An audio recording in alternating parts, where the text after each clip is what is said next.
Wine dripped down my $3,000 dress like blood from a fresh wound.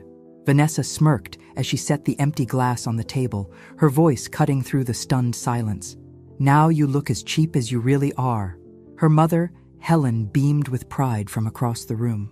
My son David suddenly found his phone fascinating. "If you're watching this, subscribe and let me know where you're watching from. But let me back up and tell you how I ended up standing there, humiliated in front of 30 people on my 64th birthday.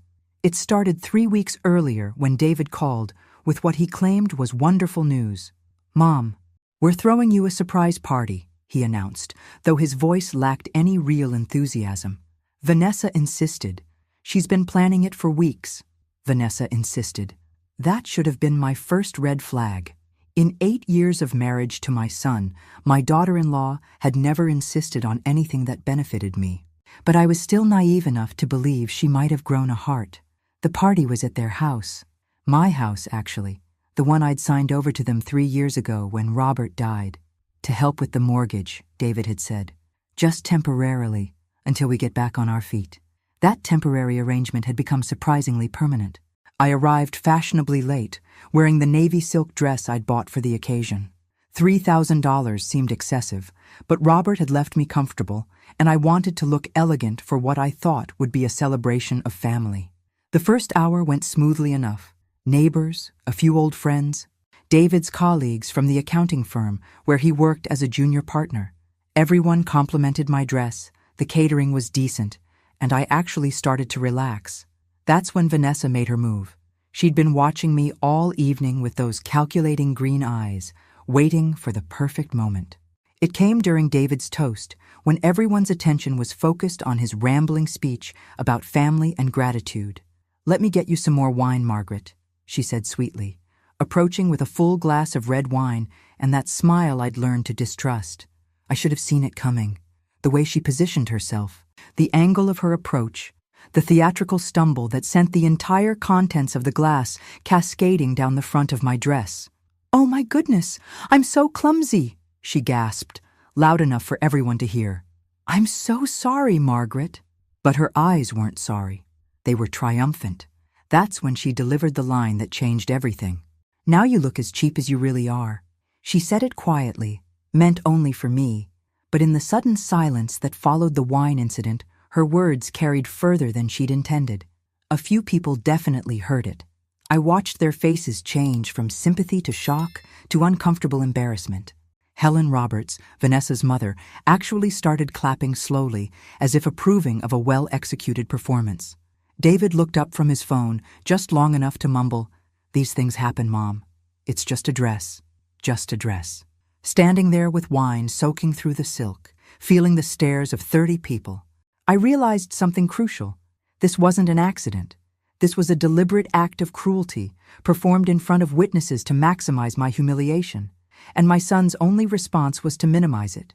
I excused myself to the bathroom, ostensibly to clean up, but really to process what had just happened. In the mirror, I looked like exactly what Vanessa wanted me to look like, a foolish old woman who didn't know her place. But something else stared back at me from that mirror, something I hadn't seen in years. Anger. Pure, clean, crystalline anger. When I returned to the party, Vanessa was holding court near the dessert table, regaling a group with an animated story about her latest shopping trip. She glanced at me as I approached, expecting to see defeat. Instead, she saw something that made her step back. "Thank you for the party," I said clearly, my voice carrying across the room. "It was very illuminating." I gathered my purse, kissed David on the cheek, and walked out without another word. Behind me, I heard whispered conversations starting up, voices asking what had really happened, whether anyone else had heard what Vanessa said. Good. Let them talk. Because as I drove home that night, still wearing my wine-stained dress, I was already planning my next move. Vanessa thought she'd won tonight, thought she'd put me in my place once and for all. She had no idea what she'd actually done. She'd awakened something in me that had been sleeping for far too long. And now that I was awake, I was going to remind everyone exactly who Margaret Thompson really was, starting with a little investigation into my dear daughter-in-law's background. The wine stain came out, but the humiliation had set permanently. I spent the next morning researching dry cleaners like it was the most important task in the world. Anything to avoid thinking about what had really happened at that party. But by noon, I couldn't hide from the truth anymore. My son's wife had deliberately humiliated me, and he'd done nothing to stop it. I was still sitting at my kitchen table, staring at the ruined dress, when my doorbell rang. Through the peephole, I saw David shifting nervously from foot to foot, holding a bouquet of grocery store flowers. "Hi, Mom," he said when I opened the door. "I brought you these, to apologize for last night." "For what exactly?" I asked, not moving aside to let him in. He looked confused. "The wine thing. Vanessa feels terrible about it." "Does she?" I kept my voice neutral. "That's interesting, considering what she said afterward." David's face went blank. What did she say afterward? So he really hadn't heard it, or he was pretending he hadn't. With David, it was sometimes hard to tell the difference. "Come in," I said finally. "We need to talk." I made coffee while he sat at my kitchen table. The same table where I'd helped him with homework for 12 years, where we'd discussed his college plans, his career goals, his wedding plans. Back when he still valued my opinion. "David," I said, setting down his mug, "how much money have you borrowed from me since your father died?" The question caught him off guard. "I don't know." "Why?" "Roughly. Give me a ballpark figure." He shifted uncomfortably. "Maybe 15,000? 20? It was all legitimate stuff, Mom. The transmission on Vanessa's car, the new roof, the kitchen renovation. $47,000, I said quietly. The number hung in the air between us. "That can't be right," he said, but his voice lacked conviction. I pulled out the folder I'd prepared that morning. Bank statements, copies of checks, wire transfer receipts, all laid out in chronological order with running totals. $47,326, I repeated. In 22 months. David stared at the papers, his face growing pale. "Some of that was gifts," he said weakly. "Christmas, birthdays. I've separated gifts from loans. This is just loans. Money you promised to pay back." I flipped to another section. "Care to guess how much you've actually repaid?" He didn't answer. "Nothing. $0 The silence stretched between us. Finally, David looked up from the papers. "Are you asking for it back?" Such a simple question, such a loaded answer. "I'm asking why your wife thought it was appropriate to humiliate me in front of 30 people when I've been subsidizing your lifestyle for almost 2 years. She was embarrassed about the accident. Sometimes she says things she doesn't mean when she's flustered." I almost laughed. "David, she told me I looked as cheap as I really am. That wasn't an accident or embarrassment. That was malice. Vanessa wouldn't say something like that." There it was. The automatic defense, the refusal to see what was right in front of him. I'd raised him to respect women, to be a good husband. I just hadn't realized he'd extend that respect to everyone except his mother. "She did say it," I said calmly, "and Helen applauded her for it. Helen wasn't even near you when the wine spilled." "No, but she was close enough to hear what Vanessa said." And instead of being horrified, she looked proud. David stood up, abandoning his coffee. "I think you misunderstood what happened. Vanessa is upset about the whole thing. She sent me here to apologize and to see if you wanted her to pay for dry cleaning." How generous of her. "Mom, don't be like this." "Like what? Like someone who expects basic respect from her family?"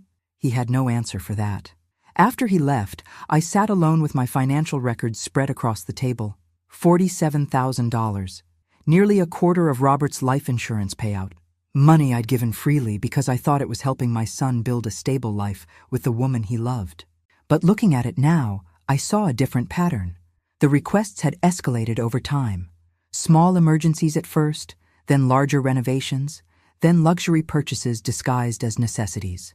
The kitchen renovation alone had cost $18,000, featuring granite countertops and professional-grade appliances that Vanessa had picked out personally.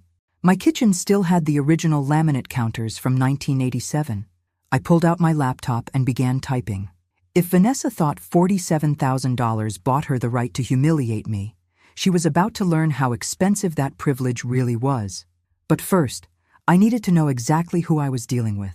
Time to do some digging into the background of my darling daughter-in-law. What I found in that first hour of searching made me pour myself a very large glass of wine. Vanessa Bradley Thompson had quite the interesting past. Amazing what you could find online when you knew where to look and had a whole afternoon to kill. I started with the basics: social media profiles, old newspaper articles, public records. By dinner time, I had a clearer picture of the woman who'd married my son, and it wasn't the sweet, struggling young professional she'd pretended to be. First discovery: Vanessa had been married before. Twice. Actually. Her first marriage lasted 18 months, ending when husband number 1 filed for divorce citing financial impropriety. The court documents were sealed, but the local newspaper had covered the story because the husband was a minor public figure, a city council member in their small Tennessee town. Allegations of unauthorized credit card use and forged documents, the article read. No criminal charges were filed as part of the divorce settlement, but the councilman had declared bankruptcy 6 months later. Husband number 2 fared slightly better, lasting 2 years before Vanessa decided she needed space to grow as a person. That quote came from her own Facebook post, complete with inspirational sunset photos and hashtags about new beginnings. What she didn't post about was the restraining order he'd filed 3 months after their separation, or the fact that she'd maxed out 4 credit cards in his name during their marriage. By the time she met David, she'd perfected her act. Single professional woman, marketing coordinator for a small firm, just looking for someone stable and kind. She'd targeted him beautifully, I had to admit. A recent widower, financially comfortable, emotionally vulnerable, with a mother who would welcome any woman who made her son happy. I'd been so grateful when David started dating again after losing his first wife, Sarah, to cancer. So relieved when he seemed genuinely happy with Vanessa. So thrilled when he announced their engagement after just 6 months. Looking back, I should have wondered why someone as charming and attractive as Vanessa was still single at 32. Why she had so few close friends, why her family rarely visited, why she seemed so eager to become part of our tight little unit. Now I knew. She wasn't joining our family. She was replacing it with herself. The doorbell interrupted my research. Through the window, I saw a silver Honda in my driveway. Vanessa's car. I considered not answering, but curiosity won. What could she possibly want? She stood on my porch, wearing a perfectly contrite expression and carrying a pink bakery box. Her blonde hair was pulled back in a neat ponytail, and she dressed down in jeans and a simple sweater. The picture of casual sincerity. "Margaret, I'm so glad you're home," she said, offering the box. "I brought your favorite cookies from that bakery downtown. The chocolate chip ones? They weren't my favorites. I'd mentioned once that I liked them, probably 2 years ago, but she'd remembered, which was more attention than David usually paid to my preferences. "Thank you," I said, accepting the box but not inviting her in. "I wanted to apologize properly for last night," she continued. "I was mortified by the accident, and I'm afraid I said some thoughtless things in my embarrassment. David told me you were upset, and I just felt terrible about it. Thoughtless things, not malicious things. Thoughtless." "What exactly do you remember saying?" I asked. Her eyes flickered slightly. "Honestly, I was so flustered I can barely remember. Something about the dress, maybe? I know I felt awful seeing you all stained like that." Interesting. She was going to pretend she didn't remember the exact words, which meant she knew exactly how bad they'd sounded. "I remember quite clearly," I said mildly. "You said I looked as cheap as I really am." Her face crumpled with what looked like genuine distress. "Oh, Margaret, no. I would never say something so cruel. You must have misheard me in all the confusion." Did I misheard your mother clapping? That stopped her cold. For just a moment, the mask slipped, and I saw calculation in her green eyes. "Mom gets excited at parties," she said finally. She probably didn't even realize what was happening.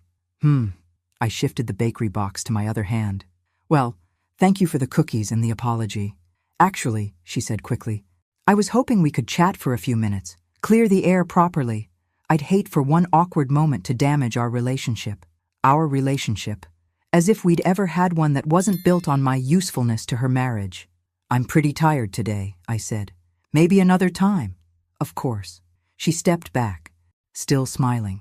"I just want you to know how much David and I appreciate everything you do for us. You're such a generous mother-in-law. Not everyone is so blessed."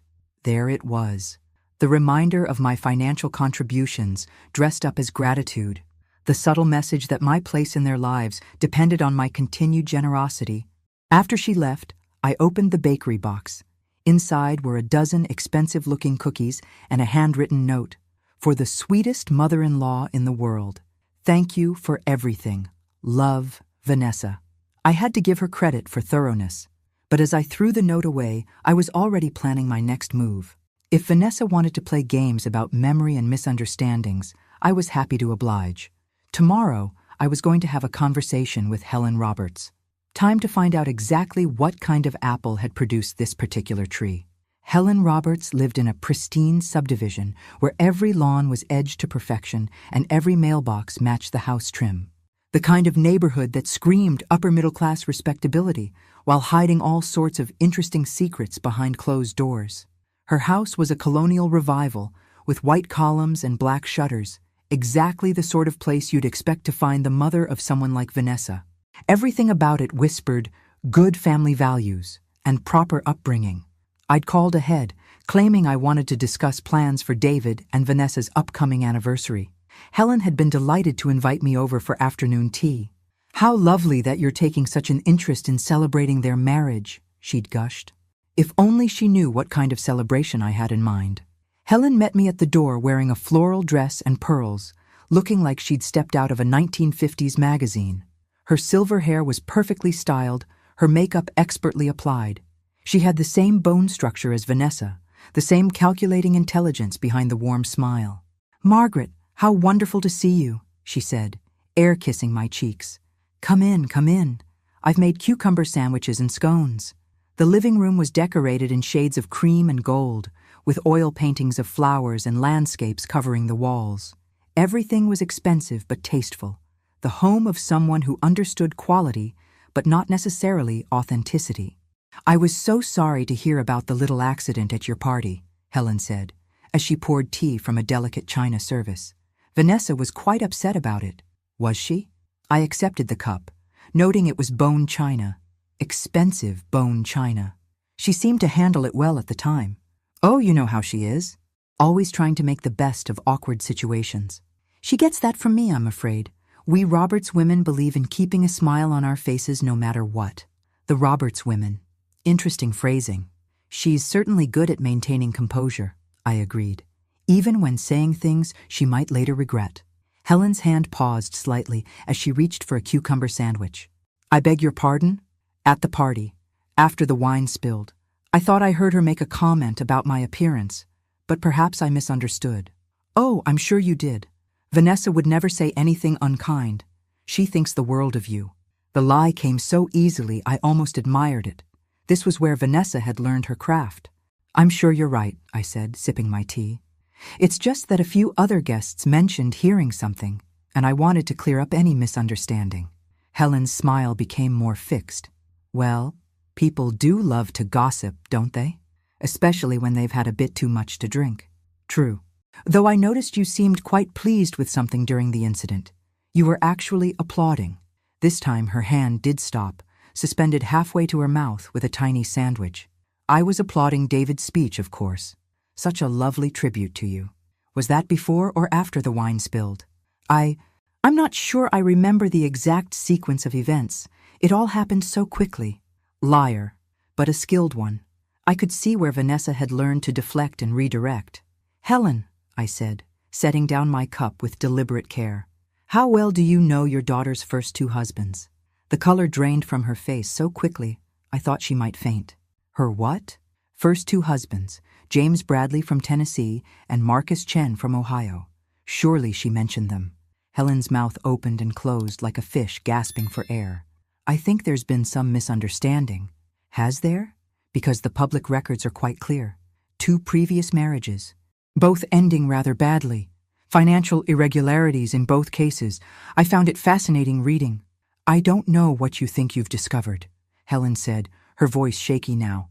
"But Vanessa's past relationships are none of your business." "You're absolutely right. They wouldn't be my business at all, except for the fact that she's now married to my son and has borrowed nearly $50,000 from me in the past 2 years. Helen went completely still. $50,000? $47,326 to be precise, for various emergencies and home improvements. None of which David mentioned to you, I'm guessing. They said they were financially stable. They are, because I've been subsidizing them. I pulled out a folder from my purse. Would you like to see the receipts? Helen stared at the folder like it contained a venomous snake. What do you want? Margaret? Finally. The mask was off, and we could have an honest conversation. I want to understand exactly who my daughter-in-law really is, and I want to understand what role you've played in creating her. Vanessa is a loving wife who's made some mistakes in her past. She's learned from them. Has she? Because from where I'm sitting, it looks like she's simply gotten better at choosing her targets. Helen stood up abruptly, her composure finally cracking completely. I think you should leave. Of course. I gathered my purse and folder. Thank you for the tea. It was very enlightening. As I reached the door, Helen called after me. Margaret, whatever you think you know about Vanessa, she makes David happy. Isn't that what matters? I turned back to look at her. She was standing in her perfect living room, surrounded by her perfect things, looking suddenly old and fragile. Helen, I said gently, I raised David to be happy, but I also raised him to be honest, decent, and respectful. Your daughter is systematically destroying all three of those qualities. So no, his happiness isn't all that matters anymore. I left her standing there, probably already reaching for her phone to call Vanessa. Good. Let them scramble to figure out their next move, because I was just getting started. The call came at 6 a.m. sharp. David's voice was tight with anger, which meant Vanessa had gotten to him first with whatever story she and Helen had cooked up after my visit yesterday. Mom, we need to talk. Right now. I was already awake, sitting on my back porch with coffee and my laptop, doing more research into the fascinating Bradley family history. Amazing what you could find in old newspaper archives when you had time and motivation. Good morning to you too, sweetheart. Don't you dare act innocent. What the hell did you say to Helen yesterday? Such language from my well-raised boy. Vanessa was really bringing out the best in him. I had tea with your mother-in-law, and we discussed family. Why? You know exactly why. She called Vanessa crying, saying you'd ambushed her with lies about Vanessa's past relationships, made her feel attacked in her own home. Did I lie about anything? David? Silence on his end. Long enough that I knew Helen had confirmed at least some of what I'd said. You had no right to dig into Vanessa's private life. I had every right to understand who I've been financially supporting for 2 years. That money was given freely. It was loaned freely, with the understanding that it would be repaid. But that's not really the issue anymore, is it? I heard him take a shaky breath. What's the issue then, Mom? The issue is that your wife deliberately humiliated me at my own birthday party, then lied about it, then sent you to gaslight me about what happened. And when that didn't work, she baked me cookies and pretended to apologize while continuing to lie about what she said. She didn't lie. She was embarrassed and said something stupid in the heat of the moment. David, she told me I looked as cheap as I really am. Those were her exact words, spoken deliberately and with malice. Her mother heard it and applauded. There was nothing accidental or heat of the moment about it. Another silence. Longer this time. Even if that's true, he said finally, going after her family was over the line. I didn't go after anyone. I had a polite conversation with Helen about her daughter's history of marrying men and then bankrupting them. Would you like to hear about James Bradley's experience? Mom, stop. He was a city council member in Chattanooga, married Vanessa in 2018 after a whirlwind 6-month courtship. Sound familiar? By the time she left him 18 months later, he'd lost his house, his car, and his position on the council.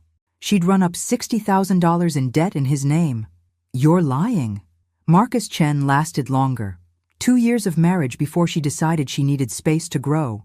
He declared bankruptcy 6 months after their divorce. She'd somehow gotten access to his business accounts and nearly destroyed his restaurant. Stop it. Both men filed restraining orders. David. Both men tried to press charges for fraud, but couldn't make them stick because she was technically their legal wife when she spent their money. I heard something crash on his end. He'd thrown something, probably his coffee mug, against the wall. My calm, controlled son was having a tantrum. Why are you doing this to us? I'm not doing anything to you. I'm trying to save you from making the same mistakes as husbands 1 and 2. Vanessa loves me. Vanessa loves your bank account. And mine. Just like she loved James's political connections and Marcus's restaurant income. You're useful to her right now. But usefulness has an expiration date. You're wrong. You're bitter and jealous and wrong. That stung, but I'd expected it. David, has Vanessa ever contributed to your joint finances? Real contribution, not just token amounts? She works part-time. Her marketing consulting brings in decent money. How much? I don't know the exact amount. Ballpark, maybe $20,000 a year? I'd found her tax returns online. Last year, she'd reported $11,000 in consulting income. This year, so far, it was less than $4,000. And how much of that has gone into your joint savings versus her personal spending? No answer. David, I'm going to ask you a direct question, and I want an honest answer. If I stopped giving you money tomorrow, could you and Vanessa maintain your current lifestyle? The silence stretched so long I thought he'd hung up. We'd manage, he said finally. Would you? Or would you lose the house I gave you, the cars I helped you buy, the credit rating I helped you maintain? That house is ours now. You signed it over. Yes, I did, because you told me it was temporary help while you got back on your feet after Sarah's death. That was 3 years ago, David. When exactly were you planning to get back on your feet? We've been dealing with a lot of expenses. Such as? The kitchen renovation was necessary. The old cabinets were falling apart. Those cabinets were 10 years old and in perfect condition. Vanessa wanted granite countertops and stainless steel appliances to match the photos in her design magazines. You don't understand what it's like to be married to someone with standards. Standards. As if wanting nice things was the same as having principles. David, I said quietly, I want you to do something for me. I want you to add up everything you and Vanessa have spent in the past 2 years on things that weren't absolute necessities. The kitchen renovation, the new furniture, her clothes shopping, the vacations, the restaurant meals, all of it. Why? Because I think you'll discover that you've been living beyond your means for a long time. And the only reason you haven't noticed is because I've been covering the difference. And what if that's true? If that's true, then you need to decide whether you want to be a man who builds his own life or a man who lets his wife spend his mother's money. I hung up before he could respond. Within an hour, my phone was buzzing with text messages from both David and Vanessa. Angry messages, pleading messages, accusatory messages. I deleted them all without reading past the first few words. If they wanted to have a conversation about the future, they could start by acknowledging the truth about the past. But something told me they weren't ready for that kind of honesty yet. 3 days of silence from David and Vanessa. 3 days of me going about my normal routine while knowing they were probably plotting their next move. I used the quiet time productively, meeting with my financial advisor to restructure my accounts and consulting with a lawyer about protective measures. Amazing how much clearer your thinking became when you stopped pretending everything was fine. On Thursday afternoon, my doorbell rang. Through the window, I saw both David and Vanessa standing on my porch, their faces wearing matching expressions of determined reasonableness. They'd come together this time, presenting a united front. I almost smiled. They really thought they could outmaneuver me. "Hi, Mom," David said when I opened the door. "We were hoping we could talk." "All 3 of us," Vanessa added, her voice warm and conciliatory. "I think there's been a lot of miscommunication lately." They'd dressed carefully for this visit. David in his best suit, the one he wore to important client meetings. Vanessa in a conservative navy dress with minimal jewelry, playing the role of the respectful daughter-in-law. They'd even brought flowers, a tasteful bouquet of white roses. "Come in," I said, accepting the flowers with appropriate graciousness. They settled on my living room couch while I arranged the roses in a vase. I could feel them watching me, probably rehearsing their carefully planned arguments. "Mom," David began, "I want to apologize for losing my temper on the phone the other day. That wasn't fair to you. And I want to apologize for any hurt feelings from the party incident," Vanessa added. "I've been thinking about what you said you heard, and I realize my words must have sounded different than I intended. What I said, I heard. Not what I actually heard, still maintaining plausible deniability. I appreciate that," I said, settling into my armchair across from them. "The thing is," David continued, "we've been doing a lot of talking this week about our finances, about the help you've given us, about how to move forward. And we want you to know how grateful we are." Vanessa jumped in. Not just for the money, but for your patience and understanding while we've worked to establish ourselves. I waited. There was clearly more coming. We know $47,000 is a significant amount, David said carefully, and we want to make things right. Now we were getting to the real purpose of their visit. We have a proposal, Vanessa said, reaching into her purse and pulling out a folder. A formal repayment plan. We've worked out a schedule that will have everything paid back within 3 years. She handed me the folder with a proud smile. Inside was a typed document, professionally formatted, laying out monthly payment amounts and dates. It looked official and responsible, and completely meaningless. $200 a month, I read aloud, for 36 months. It's what we can realistically afford while still maintaining our current obligations, David explained.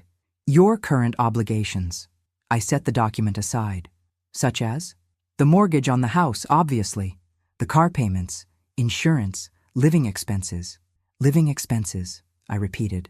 Would that include Vanessa's monthly spa appointments? Her shopping trips to the outlet mall? The weekly date nights at expensive restaurants? They exchanged glances. We're not asking you to subsidize our lifestyle anymore, Vanessa said carefully. We're offering to pay back what we owe. At $200 a month?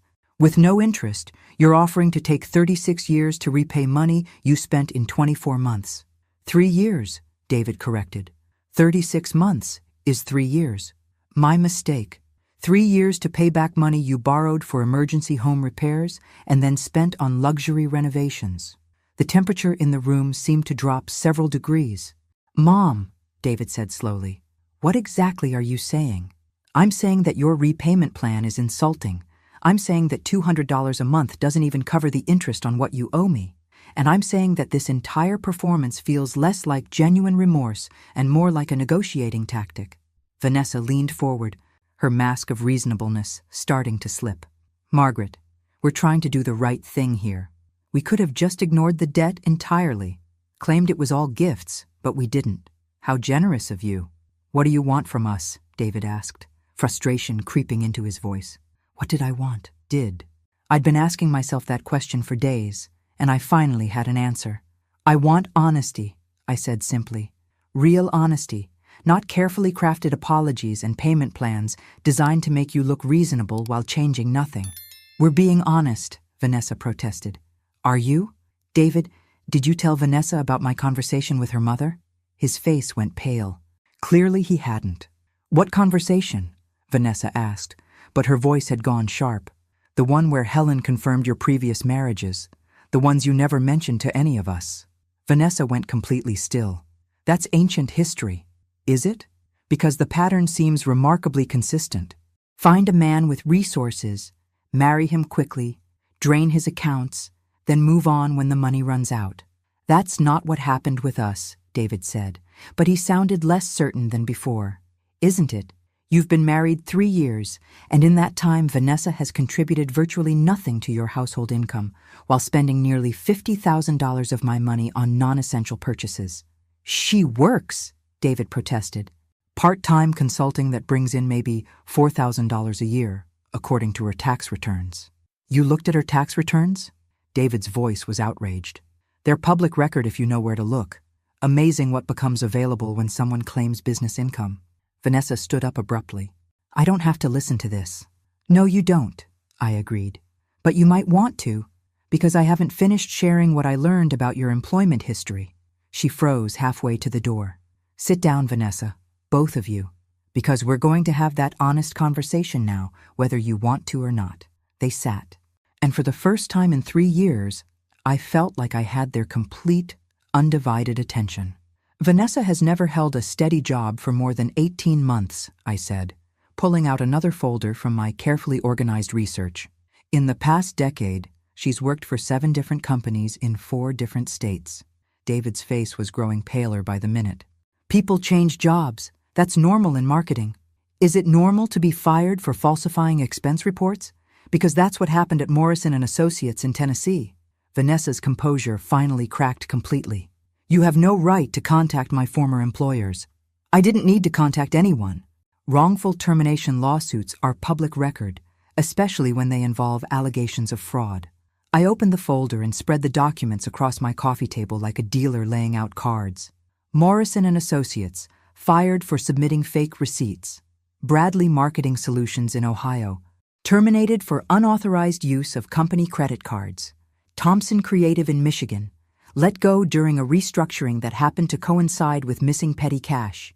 Those are all lies, Vanessa said, but her voice was shaking now.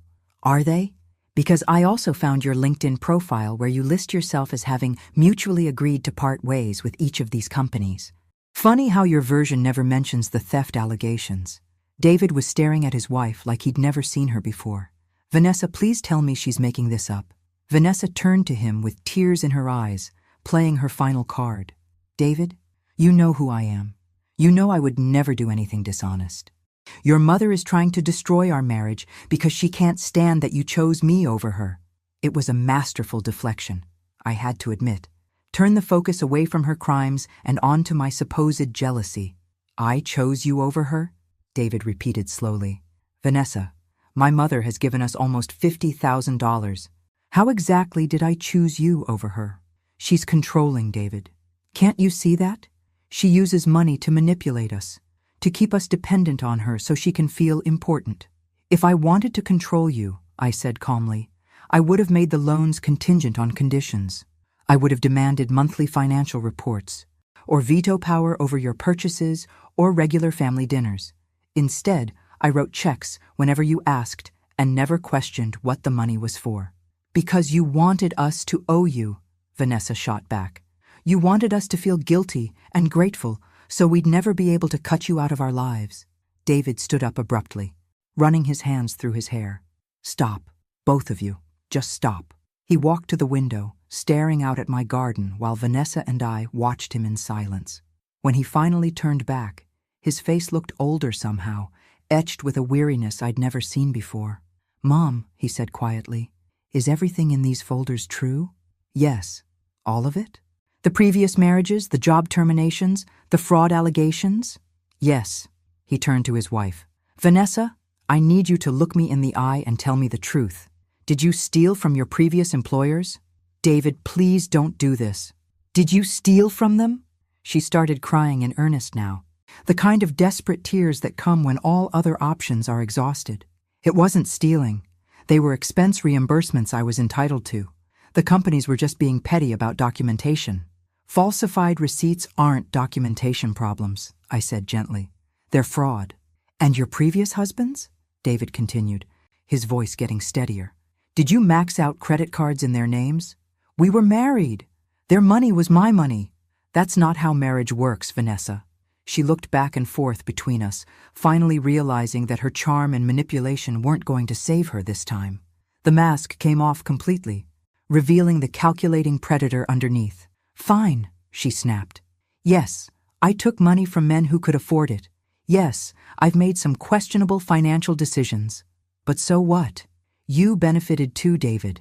You enjoyed the nice house, the expensive dinners, the luxury lifestyle. You never asked where the money came from because you didn't want to know. The honesty was brutal and absolutely devastating. I thought it came from my mother, David said quietly. It did come from your mother. I just helped you spend it on things that would make us happy instead of letting her hoard it like some paranoid dragon. That was the moment I knew I'd won. Not because I'd exposed her crimes, but because she'd finally shown David exactly who she really was. He sat back down heavily, his head in his hands. Jesus, Vanessa, what have you done to us? I've given you the best 3 years of your life. You've spent $50,000 of my mother's money and made me complicit in stealing from her. It wasn't stealing. She gave it willingly, because you lied about what it was for. They were screaming at each other now, all pretense of civility abandoned. I sat quietly in my chair, watching 38 years of careful parenting finally pay off. David was angry, hurt, and confused, but underneath it all, he was still the decent man I'd raised him to be. When the shouting stopped, the silence felt deafening. Finally, David looked up at me. Mom, what happens now? What happens now? The question I'd been waiting for him to ask. Now, I said, you decide what kind of man you want to be. The divorce papers were filed 6 weeks later. I didn't gloat when David called to tell me, though I'll admit to feeling a profound sense of relief. My son was finally free, though it would take months for him to fully understand the extent of the damage Vanessa had done to his life. She didn't go quietly, of course. The week after David asked her to leave, I found my tires slashed and my garden trampled. No proof it was her, but the timing was suspicious. Then came the threatening phone calls from blocked numbers, always at 3 a.m, always hanging up when I answered. I installed security cameras and changed my locks. At my age, I shouldn't have needed to worry about an angry ex-daughter-in-law seeking revenge. But Vanessa had always been unpredictable when cornered. The real surprise came when David moved back in with me temporarily. "Just until I figure out what I want to do with the house," he said. But I could see he needed more than just a place to stay. He needed to remember who he used to be before Vanessa got her claws into him. Living with my adult son again was strange at first. He was quiet, almost withdrawn, spending hours going through financial records and trying to untangle the mess Vanessa had made of their joint accounts. She'd cleaned out their savings the day he asked for the divorce, transferring everything to accounts he couldn't access. "I feel like such an idiot," he said one evening over dinner. "How did I not see what she was doing?" "Because you're a decent person who trusted the woman you married," I replied.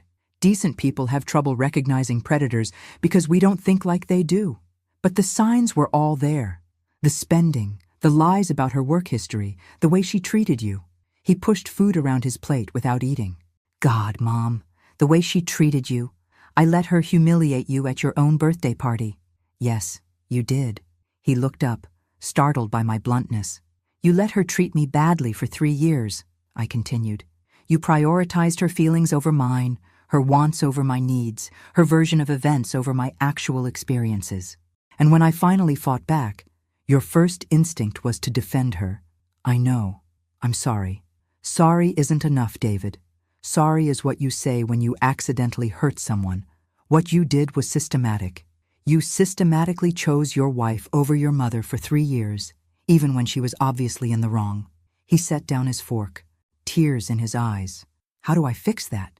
"You can't fix it. You can only learn from it and do better going forward." We sat in silence for several minutes.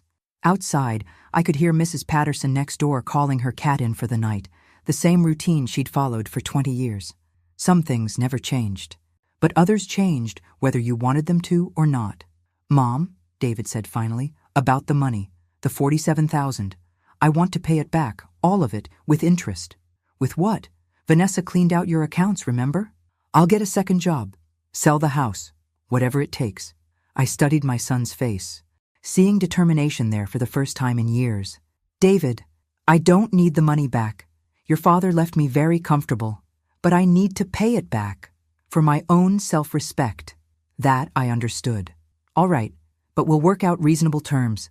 I won't have you destroying your financial future to fix your past mistakes."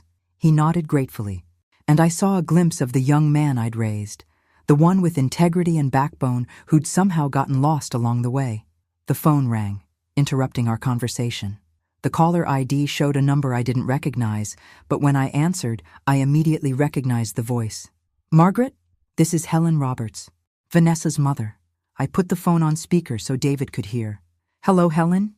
I wanted to call and apologize for everything that's happened. I had no idea about Vanessa's past when she married David. Liar." Helen had known exactly who her daughter was, but I wasn't interested in relitigating that point. "I also wanted to warn you," Helen continued. "Vanessa is upset about the divorce. She's talking about fighting it, claiming David owes her alimony, that sort of thing." "On what grounds?" "She says she gave up her career to be a housewife, that she's entitled to compensation for her sacrifices." David snorted. "What career? She worked part-time at best." "She's also saying she has evidence that you interfered in their marriage, Margaret, that you turned David against her with lies and manipulation." "Did she mention which of my statements were lies?" Silence on Helen's end. "Helen, is there a point to this call? She wants to meet with you, both of you, to work out some kind of settlement." David and I looked at each other. He shook his head firmly. "I don't think that's a good idea," I said.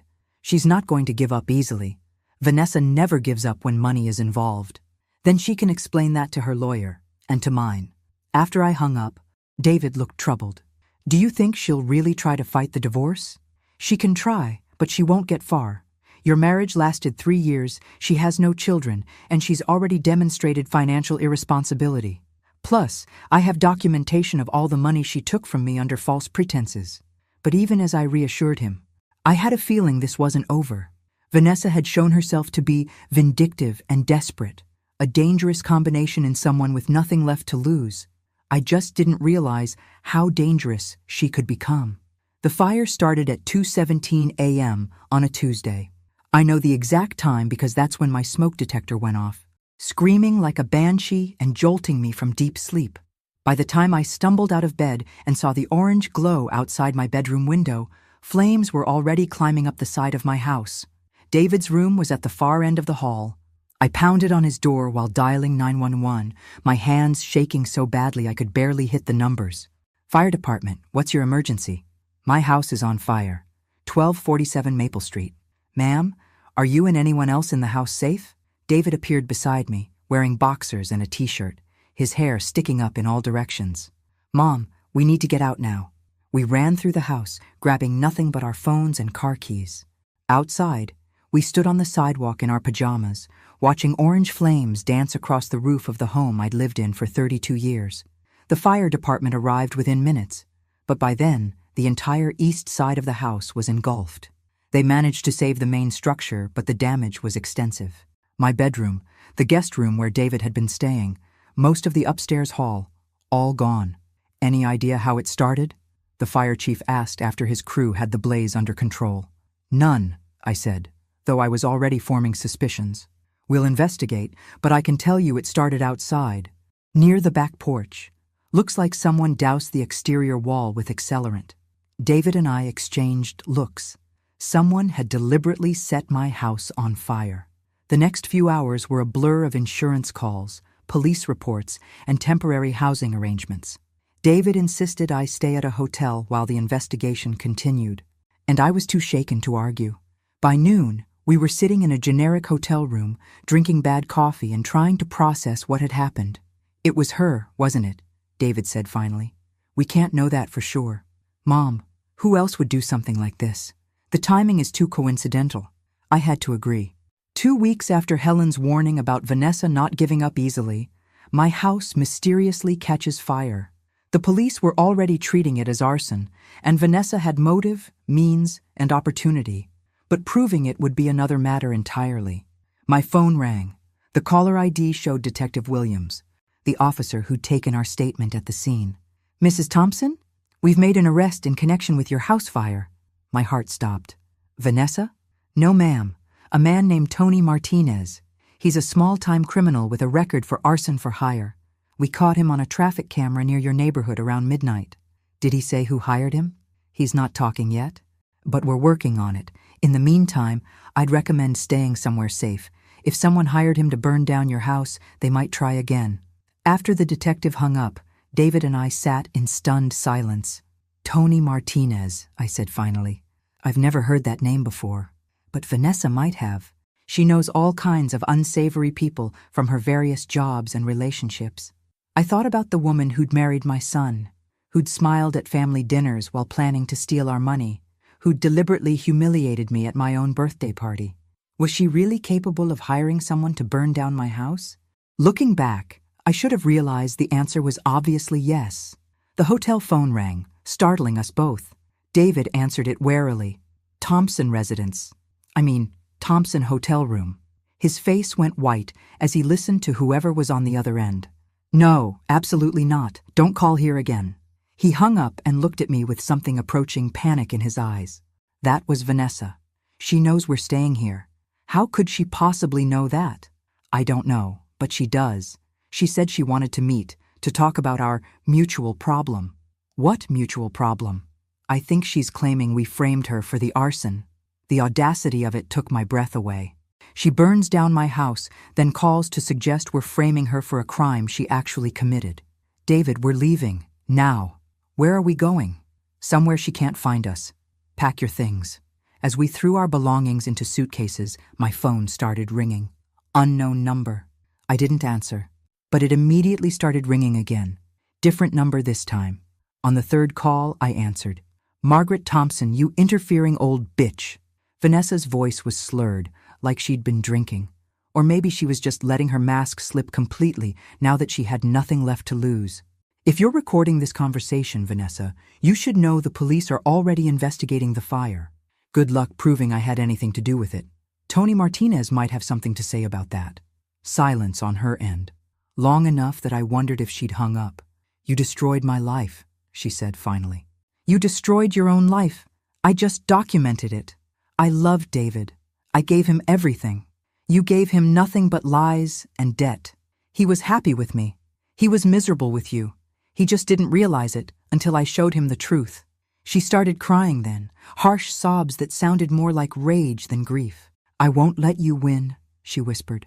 "I won't let you take everything from me." The line went dead. David was staring at me with wide eyes. "Mom, we need to call the police." "We will, but first we need to disappear for a while." Because I had a terrible feeling that Vanessa's next move would be far more dangerous than arson. We drove for 6 hours that night, finally stopping at a small motel outside Asheville where David paid cash and registered under his middle name. I'd never been a fugitive before, but I was learning that running from a vindictive ex-daughter-in-law required skills I'd never developed. The motel room was clean but sparse, with 2 double beds and a view of the parking lot. David immediately started making calls to his office, to the insurance company, to Detective Williams about Vanessa's threatening phone call. I sat on the edge of my bed, staring at my hands and trying to process everything that had happened in the past 24 hours. My house was half destroyed. A man I'd never met had been arrested for trying to burn it down. My former daughter-in-law was making increasingly erratic threats, and I felt strangely calm about all of it. "Mom?" David hung up his phone and looked at me with concern. "Are you okay? You seem awfully quiet." "I'm fine. Just thinking." "About what?" "About how liberating it was to finally stop pretending everything was normal. About how much energy I'd wasted over the years trying to keep peace with people who didn't deserve my courtesy. About how good it felt to fight back against someone who'd underestimated me." "I'm thinking that Vanessa made a strategic error," I said finally. "What do you mean?" "She escalated this to a criminal level. As long as it was just family drama, the humiliation, the financial manipulation, even the theft, it could be handled privately. But arson changes everything. Now the police are involved. Insurance companies are paying attention, and there's a paper trail that can't be dismissed or explained away." David sat down across from me. "So what happens now?" "Now we let the system work. Tony Martinez will eventually tell the police who hired him, especially if they offer him a deal. Vanessa's phone call tonight was recorded by the hotel, so there's evidence of her making threats. And I still have all those financial records showing her pattern of behavior." "You sound almost happy about it." I considered that. Was I happy? "I'm relieved," I said finally. "For the first time in years. I feel like I'm not the only one who sees Vanessa clearly. The police see it, the insurance investigators see it, even you see it now. I'm not crazy or vindictive or jealous. I was right about her all along." My phone buzzed with a text from an unknown number. The message was short and chilling. "This isn't over." David read it over my shoulder. "That's enough. I'm calling Detective Williams." While he made the call, I walked to the window and looked out at the parking lot. A few cars, nothing suspicious, but I had the uneasy feeling we were being watched. "Detective Williams wants us to come in tomorrow to make formal statements," David reported. "He says Tony Martinez is starting to cooperate." "What did he tell them?" "A woman approached him at a bar last week, offered him $5,000 to torch your house. She showed him photos of the property, gave him specific instructions about where to set the fire for maximum damage."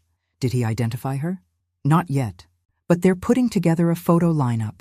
If it's Vanessa, we'll know soon." I should have felt victorious. Instead, I felt sad.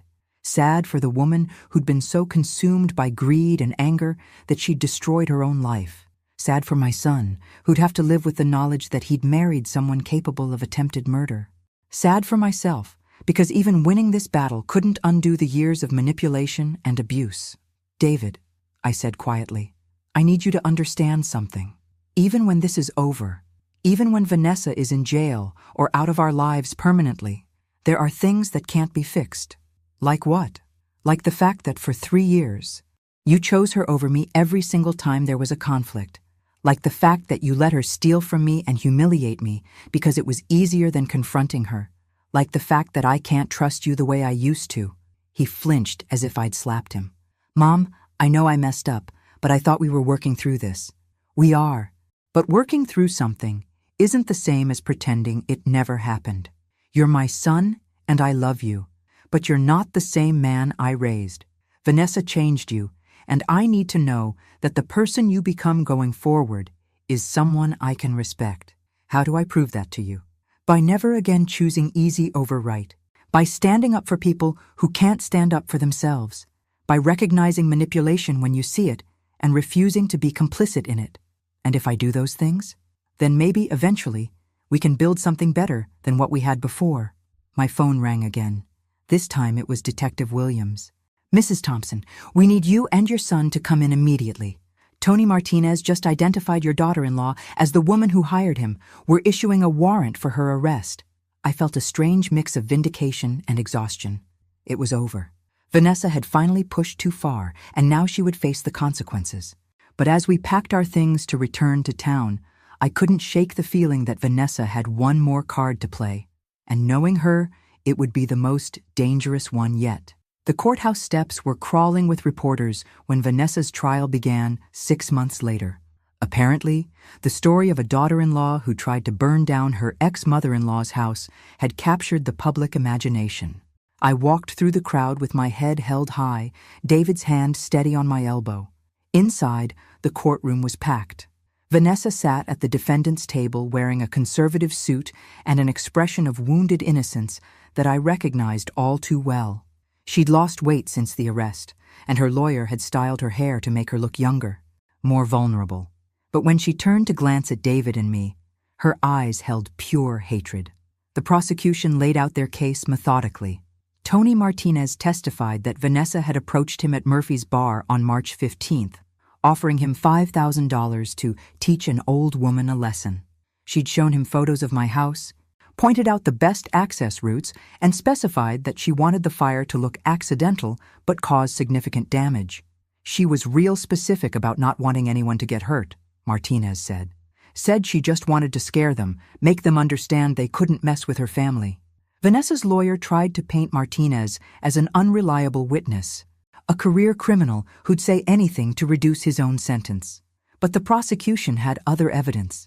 Bank records showing Vanessa had withdrawn $5,000 in cash the day before she approached Martinez. Security camera footage from the bar showing them together. Cell phone records proving she'd been in my neighborhood the night of the fire. The most damning evidence came from Vanessa herself. They played the recording of her threatening phone call to the hotel, her voice thick with rage as she promised that she wouldn't let me win. When Vanessa took the stand in her own defense, she was masterful, tears flowing freely, voice breaking with emotion. She painted herself as a victim of my manipulation and David's abandonment. "Margaret Thompson destroyed my marriage," she testified. "She couldn't stand that David loved me more than her, so she dug into my past, twisted my mistakes into something sinister, and turned my husband against me. I was desperate, heartbroken, not thinking clearly." Her lawyer guided her through a narrative where every action was justified, every crime was a misunderstanding, every lie was self-defense against my alleged persecution. "I never told Mr. Martinez to burn down anyone's house," she insisted. "I may have vented my frustrations to a stranger in a bar, talked about wishing Margaret would understand how much she'd hurt me, but I never asked anyone to commit arson. It was a compelling performance. If I hadn't lived through her manipulation personally, I might have believed it myself. But the jury had heard all the evidence, seen all the documentation of her pattern of behavior. When they returned after 2 days of deliberation, their verdict was swift and unanimous. Guilty on all counts. Arson in the first degree, conspiracy to commit arson, making terroristic threats, and criminal harassment. The judge sentenced her to 12 years in prison with possibility of parole in 8. As the bailiff led Vanessa away in handcuffs, she turned back to look at David and me, one final time. The mask was completely gone now, replaced by raw fury and something that might have been genuine surprise. She'd really believed she could manipulate her way out of this, could charm the jury into seeing her as the victim. She'd finally met a situation where her looks and lies couldn't save her. Outside the courthouse, reporters thrust microphones in my face, shouting questions about how it felt to see my daughter-in-law convicted, whether I felt safe now, what message this sent to other families dealing with financial abuse. I feel relieved, I said simply. Justice was served. But that wasn't the whole truth. Justice had been served, but the real victory wasn't Vanessa's conviction. It was the fact that my son was standing beside me, finally understanding what I'd been trying to protect him from all along. 6 months later, David and I stood in the rebuilt section of my house, admiring the new bedroom and updated electrical work that insurance had paid for. The space was brighter than before, more modern, though it would take time before it felt truly like home again. "I never thanked you properly," David said as we surveyed the work. "For what? For saving me from her. For refusing to give up even when I fought you every step of the way." I looked at my son, seeing someone I barely recognized but was beginning to respect again. The past year had aged him, but it had also strengthened him. He'd paid back every penny of the money Vanessa had taken, selling the house they'd shared and moving into a modest apartment. He'd started therapy to understand how he'd been manipulated. Most importantly, he'd learned to trust his own judgment again instead of deferring to whoever spoke loudest. "You saved yourself," I told him. "I just gave you the information you needed to make better choices." Still, "I'm sorry it took me so long to listen. Sometimes we have to lose everything to understand what we actually value." My phone buzzed with a text from Helen Roberts, Vanessa's mother. Over the past year, she'd reached out periodically, offering apologies and explanations that I largely ignored. This message was different. "Vanessa asked me to tell you she's sorry for everything. She knows she was wrong." I showed the text to David, who shook his head. "Even now, she's trying to manipulate people through her mother." "Probably. But you know what? It doesn't matter anymore." And it didn't. Vanessa was in prison. David had learned his lesson. And I was living my life on my own terms for the first time in years.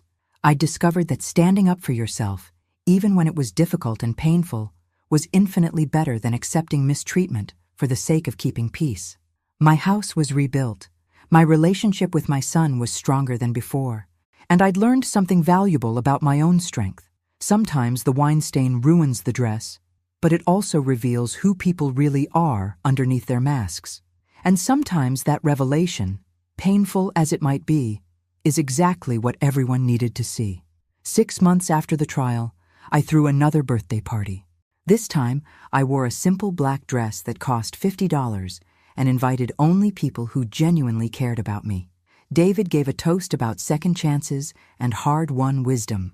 Nobody spilled wine on me, and for the first time in years, I felt like I was exactly where I belonged. If you're watching this, subscribe and let me know where you're watching from. Sometimes the best revenge isn't getting even. It's building a better life than the people who tried to tear you down ever imagined possible. Thanks for listening. Don't forget to subscribe and feel free to share your story in the comments. Your voice matters.